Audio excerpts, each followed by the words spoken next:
ಓಂ ಸುಷುಪ್ತಿ ಉತ್ಕ್ರಾಂತಿಯೋರ್ಭೇದೇನ ಓಂ. 1ನೇ ಅಧ್ಯಾಯದ 3ನೇ ಪಾದದ 42ನೇ ಸೂತ್ರ ಇದು. ಅದಕ್ಕೆ ಸಂಬಂಧಪಟ್ಟಂತೆ ಆಚಾರ್ಯರೇನು ಭಾಷ್ಯ ಅಣುಭಾಷ್ಯ ಬರೆದಿದ್ದಾರೆ.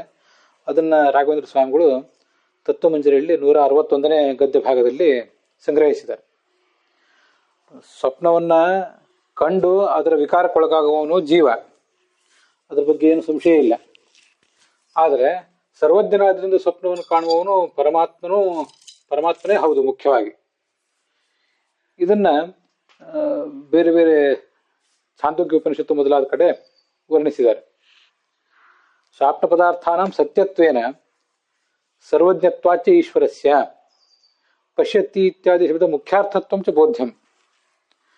ಅವೆಲ್ಲ ಪದಾರ್ಥಗಳು ಸತ್ಯವೇ ಆದ್ದರಿಂದ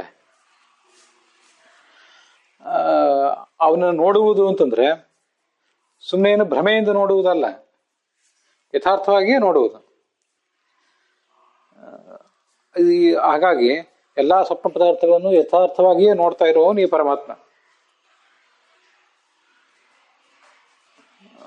ಆದ್ರಿಂದ ತಾನು ನೋಡಿ ಜೀವನಿಗೆ ತೋರಿಸ್ತಾ ಇರುವವನು, ತಾನೇ ಸೃಷ್ಟಿಸುವುದರಿಂದ ತನಗೆ ಅದರ ಜ್ಞಾನ ಇದ್ದೇ ಇದೆ.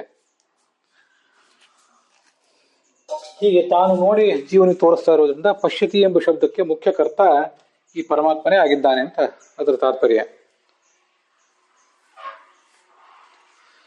ಛಾಂದೋಗ್ಯ ಉಪನಿಷತ್ತು ಮೊದಲಾದ ಕಡೆ ನ ತತ್ರ ರಥಾಹ ರಥಯೋಗಾಹ ರಥಾನ್ ರಥಯೋಗಾನ್ ಸೃಜತೆ ಅಂತ ಹೀಗೆ ಸ್ವಪ್ನದಲ್ಲಿ ಈ ಜಗತ್ತಿನಲ್ಲಿರುವಂಥದ್ದು ಯಾವುದೂ ಇಲ್ಲದೆ ಇರಬಹುದು, ಆದರೆ ಅವುಗಳೆಲ್ಲವನ್ನೂ ಸೃಷ್ಟಿಸ್ತಾನೆ ಅಂತ ವರ್ಣನೆ ಮಾಡಿದ್ದಾರೆ. ಅವುಗಳೆಲ್ಲವನ್ನೂ ಸೃಷ್ಟಿಸಿ ಜೀವನಿಗೆ ಅವನು ತೋರಿಸ್ತಾನೆ ಅಂತ. ಸೃಷ್ಟಿಸುವುದು ಅಂದ್ರೆ ಹೊರಗಿನ ಪದಾರ್ಥಗಳಂತೆ ಇಟ್ಟಿಗೆ, ಕಲ್ಲು ಇತ್ಯಾದಿಗಳ ಮೂಲಕ ಅವನು ಸೃಷ್ಟಿಸದೇ ಇರಬಹುದು. ಆದರೆ ಇಲ್ಲಿ ಸೃಷ್ಟಿಸುವುದು ಅಂತಂದ್ರೆ ಸಂಸ್ಕಾರ ಏನಿದೆ, ಮಾನಸಿಕ ಸಂಸ್ಕಾರ, ಅವುಗಳ ಮೂಲಕ ಮನಸ್ಸಿನ ಪರದೆ ಮೇಲೆ ಅವುಗಳನ್ನು ಮೂಡಿಸ್ತಾನೆ ಅಂತ ಅರ್ಥ. ಆದ್ರಿಂದ ಅವು ಸತ್ಯವೇ ಆಗಿವೆ. ಸತ್ಯ ಆಗಿರುವುದರಿಂದ ಅವನು ನೋಡ್ತಾನೆ ಅನ್ನೋದು ಸರಿಯೇ. ಹಾಗಾಗಿ ಪಶ್ಯತಿ ಇತ್ಯಾದಿ ಶಬ್ದ ಮುಖ್ಯಾರ್ಥತ್ವಂ.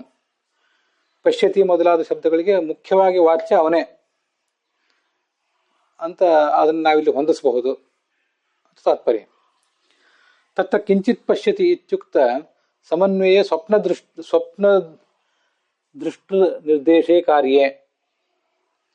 ಅಲ್ಲಿ ಆ ಛಾಂದೋಗ್ಯ ಉಪನಿಷತ್ತಿನ ಬೃಹದಾರಣ್ಯಕ ಉಪನಿಷತ್ತಿನ ಭಾಗದಲ್ಲಿ ಭಾಷ್ಯಂ ವೇದ ನ ಕಿಂಚನ ಆಂತರಂ ಅಂತ ಹೀಗೆಲ್ಲ ಬಂದಿದೆಯಲ್ಲ, ಏನನ್ನೂ ಅವನು ಕಾಣೋದಿಲ್ಲ ಅಂತ ಹೀಗೆಲ್ಲ ಬಂದಿದೆ. ಅದಕ್ಕಿಂತ ಮುಂಚೆ ಸಯತ್ರ ತತ್ರ ಕಿಂಚಿತ್ ಪಶ್ಯತಿ ಅಂತ. ಆ ಕಿಂಚಿತ್ ಪಶ್ಯತಿ ಎಂಬಲ್ಲಿ ಏನನ್ನ ನೋಡುತ್ತಾನೆ, ಯಾವುದೋ ಒಂದನ್ನು ನೋಡ್ತಾನೆ ಅಂತ ಬಂದಿದೆ. ಸಹ ಆ ಪರಮಾತ್ಮನು ತತ್ರ ಸ್ವಪ್ನಾವಸ್ಥೆಯಲ್ಲಿ ಕಿಂಚಿತ್ ಪಶ್ಯತಿ, ಏನನ್ನು ನೋಡ್ತಾನೋ, ತೇನ ಆ ಜೀವನ ಸ್ವಪ್ನ ದರ್ಶನದಿಂದ ಜೀವ ಬಾಧಿತ ಆಗಬಹುದು. ಸ್ವಪ್ನ ದರ್ಶನದ ವಿಕಾರ ಅಂತ ಅನ್ನೋದು ಜೀವನಿಗಿರಬಹುದು, ಆದರೆ ಆ ಪರಮಾತ್ಮನಿಗೆ ಆ ಸ್ವಪ್ನ ದರ್ಶನದ ವಿಕಾರ ಅಂತ ಅನ್ನೋದು ಇರುವುದೇ ಇಲ್ಲ, ಅನನ್ವಾಗತಃ.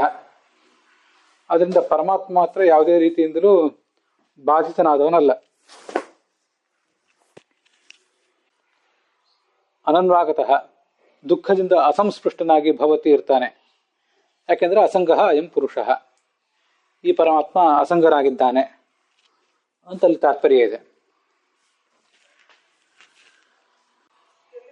ಇತ್ಯುಕ್ತ ಹೀಗೆ ಹೇಳಲ್ಪಟ್ಟಂಥ ಕಿಂಚಿತ್ ಪಶ್ಯತಿ ಅಂತ, ಏನೋ ಒಂದನ್ನು ನೋಡ್ತಾನೆ ಅಂತ ಹೇಳಿದಾರಲ್ಲ.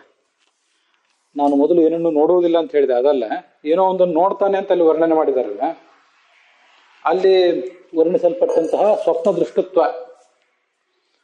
ದೃಷ್ಟತ್ವ ಅಂತನ್ನುವುದು ಈಗ ಅಲ್ಲಿ ನಮಗೆ ವಿವಾದಾಸ್ಪದವಾದ ವಿಷಯ. ಸ್ವಪ್ನ ದೃಷ್ಟತ್ವ ಅನ್ನೋದು ಜೀವನಿಗೋ ಪರಮಾತ್ಮನಿಗೋ ಅಂತ.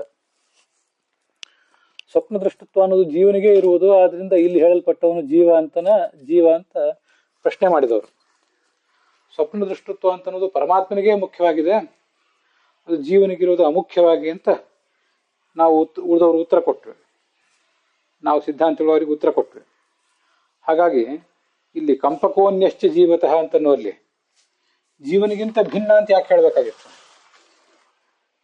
ಅವನ ಭಾಷ್ಯದಲ್ಲಿ? ಅದನ್ನು ಹೊರತು ಸ್ವಪ್ನ ದೃಷ್ಟ ಸಯೇವ ಅಂತ ಹೇಳಬೇಕಾಗಿತ್ತು. ಭಗವಂತನೇ ಸ್ವಪ್ನ ದೃಷ್ಟ ಅಂತ ಪ್ರತಿಪಾದನೆ ಮಾಡಬೇಕಾಗಿತ್ತು. ಜೀವನಿಗಿಂತ ಭಿನ್ನ ಅಂತ ಪ್ರತಿಪಾದನೆ ಮಾಡುವ ಅಗತ್ಯ ಏನಿತ್ತು? ಇತ್ಯುಕ್ತ ಸಮನ್ವಯ.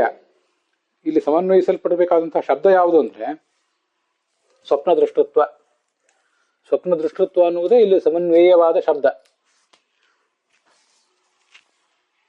ಅದನ್ನ ಆ ಶಬ್ದವನ್ನು ಇಲ್ಲಿ ಹೇಳಬೇಕಾಗಿದ್ದಾಗ ಅನ್ಯಶ್ಚ ಜೀವತಃ ಅಂತ ಯಾಕೆ ಹೇಳಿದ್ದಾರೆ?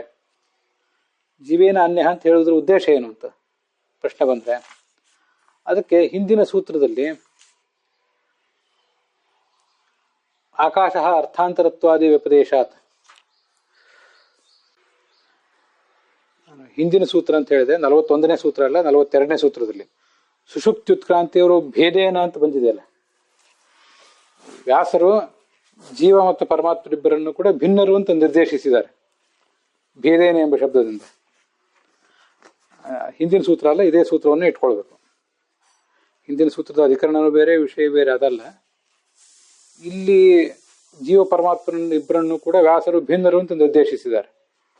ಅವರು ಭಿನ್ನ ಭೇದೇನ ಅಂತ ಪ್ರಯೋಗ ಮಾಡಿರುವುದರಿಂದ ಆಚಾರ್ಯರು, ಅವರ ಶಿಷ್ಯರಾದಂತಹ ಆಚಾರ್ಯರು ಕೂಡ ಸೂತ್ರಾನುಸಾರಿಯಾಗಿ ತನ್ನ ವಾಕ್ಯ ಪ್ರಯೋಗ ಇರಲಿ ಅಂತ ಹೇಳಿ ಅನ್ಯ ಅಂತ ಪ್ರಯೋಗ ಮಾಡಿದ್ದಾರೆ. ಅನ್ಯಶ್ಚ ಇತ್ಯಾದ್ಯುಕ್ತಿ ಸೂತ್ರಾನುಸಾರಾತ್, ಜೀವನಿಗಿಂತ ಭಿನ್ನನಾದ ಪರಮಾತ್ಮ ಅಂತ ಇಲ್ಲಿ ಸೂತ್ರಕ್ಕನುಸಾರವಾಗಿ ತನ್ನ ಪದ ಪ್ರಯೋಗ ಇರಲಿ ಅಂತ ಮಾಡಿದ್ದಾರೆ. ತಥಾಚ ಅತ್ರೈವ ಪ್ರಕರಣ, ಇದೇ ಪ್ರಕರಣದಲ್ಲಿ ಸುಷುಪ್ತಿ ಪ್ರಕರಣದಲ್ಲಿ ಹರೇಹೇ ಜೀವಾದ್ ಭೇದೋಕ್ತೇ, ಪರಮಾತ್ಮನಿಗೆ ಜೀವನಿಗಿಂತ ಭೇದವನ್ನೇ ಪ್ರತಿಪಾದನೆ ಮಾಡಿದ್ದಾರೆ. ಆದ್ರಿಂದ ನೀವು ವೇದವ್ಯಾಸರ ಅಭಿಪ್ರಾಯವನ್ನು ಸರಿಯಾಗಿ ಗಮನಿಸಬೇಕು. ಪ್ರಶ್ನೆ ಮಾಡುವವರು ಅವರ ಅಭಿಪ್ರಾಯವನ್ನು ಸರಿಯಾಗಿ ಗಮನಿಸಿದ್ದೇನೆ, ಅಸಂಗನಾದವನು ಪರಮಾತ್ಮ, ಆದರೆ ಸ್ವಪ್ನ ದ್ರಷ್ಟ ಜೀವ, ಇವರಿಬ್ಬರು ಮೂಲತಃ ಅಭಿನ್ನರು ಅಂತ ಅದ್ವೈತದ ದೃಷ್ಟಿಕೋನ ಇಟ್ಕೊಂಡು ಇದಕ್ಕೆ ವ್ಯಾಖ್ಯಾನ ಮಾಡಬಾರದು. ನ ಅಭೇದಮಾಶ್ರಿತ್ಯ, ಅಭೇದವನ್ನು ಸ್ವೀಕಾರ ಮಾಡಿ ಲಿಂಗಾನಿ ಅಮುಖ್ಯತಃ ನೇಯಾನಿ.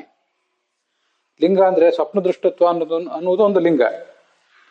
ಆ ಸ್ವಪ್ನ ದೃಷ್ಟತ್ವ ಎಂಬ ಲಿಂಗವನ್ನ ಅಮುಖ್ಯವಾಗಿ, ಸ್ವಪ್ನ ದೃಷ್ಟತ್ವ ಮುಖ್ಯವಾಗಿರುವುದು ಜೀವನಲ್ಲಿ, ಅದು ಪರಮಾತ್ಮನಿಗಿಲ್ಲ ಅಂತ ಹೇಳಬಾರದು.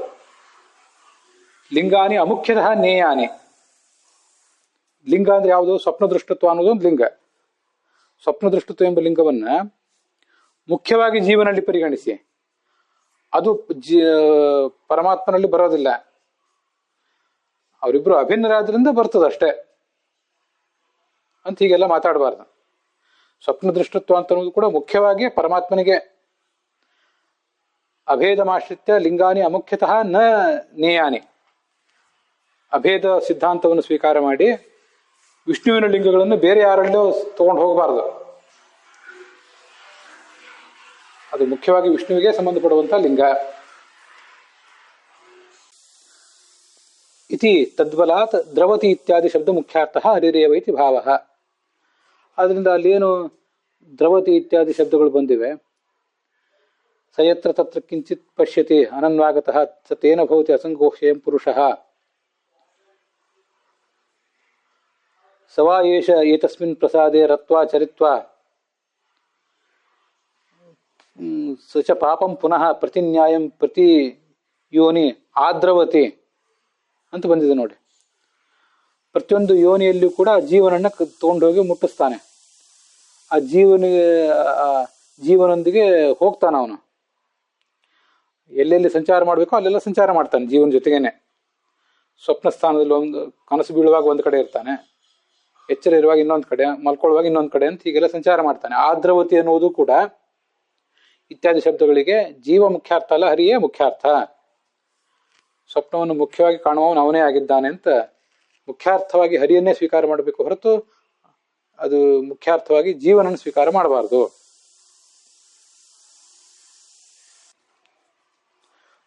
ಅಲ್ಲಿಗೆ ಈ ಭಾಗ ಸಮಾಪ್ತವಾಗಿದೆ.